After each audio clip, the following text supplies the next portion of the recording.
Et grâce à ma remarquable épouse, j'ai la joie de me joindre à vous tous ici en tant qu'unique représentant de l'État du Wyoming au Congrès.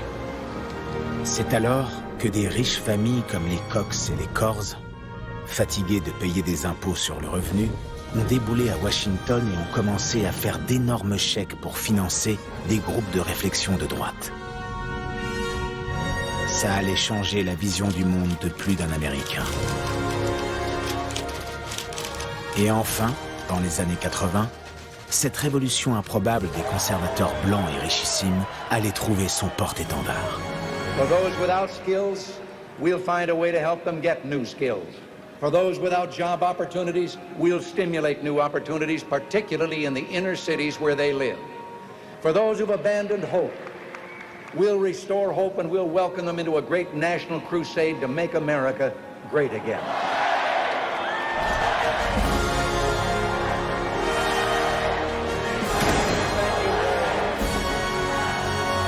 God bless America. C'était les années 80, bordel. Et c'était le pied quand on s'appelait Dick Cheney. Au vote, loi CR 4445 sur les armes à feu indétectables interdisant les armes en plastique susceptibles d'échapper aux détecteurs de métaux. Contre. Bonjour. Merci, monsieur Cheney. On m'a parlé de votre précieux soutien. D'attribuer à la journée Martin Luther King le statut de jour férié. Loi CR 3641 sur les espèces menacées. Loi CR 3981 sur la défiscalisation. Loi 244.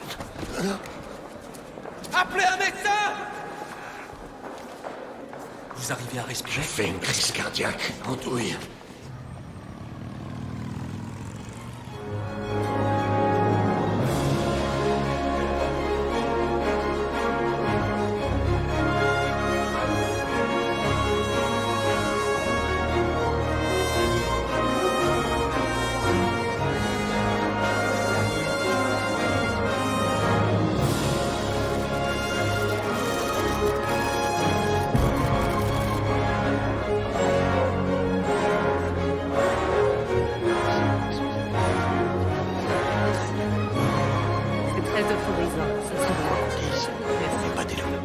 C'est ça, vous aussi. Un couple très brillant, mais fauché à ce qu'on dit. Salut, Georges. Salut, Dick. Bonsoir, Lynn. Bravo pour votre nomination. Oh, merci, monsieur le vice-président. Comment se porte votre adorable famille? Nous pensons que notre fils Jeb peut prétendre à un mandat. Nous vous demanderons peut-être votre appui d'ici un an ou deux. Oh, s'il est tout aussi charmant que vous, Georges, vous pourrez compter sur nos devoirs. Vous voulez bien me l'écrire? Oui, bien sûr. Dick, je vous remercie encore de veiller à ce que la Chambre ne déroge pas au veto du président sur le principe d'impartialité. Aucun problème. Ravi de supprimer quelques réglementations inutiles. Merci. Parfait. Le principe d'impartialité était une loi des années 40 qui imposait aux radios et aux télés de présenter les points de vue contradictoires d'un sujet abordé. Son abrogation ouvrait la porte aux médias d'opinion. Je vais vous dire une chose, grande perche, résidu de capote trouée. L'amour est le seul sentiment que nul n'arrive à feindre, sauf les femmes, et dans leur cas, c'est une chance. Ainsi, voyant enfin aboutir le grand rêve de Roger Ailes, Fox News allait réussir à devenir la première chaîne d'information de tous les États-Unis et allait faire basculer encore plus vers la droite. Merci. Parfait. Pardon, désolé, hein. C'est rien, on se calme, choupette, c'est la fête. Je vais aller m'assurer que tout va bien là-bas. Ravi de vous avoir vu. Amitié aux filles. Amitié à Barbara. Je lui dirai.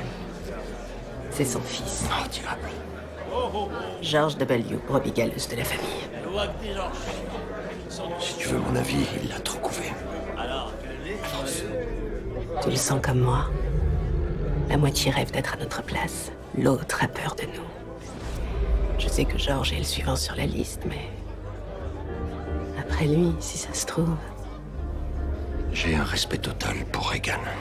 Mais personne n'a encore révélé au monde l'étendue du pouvoir de la présidence américaine.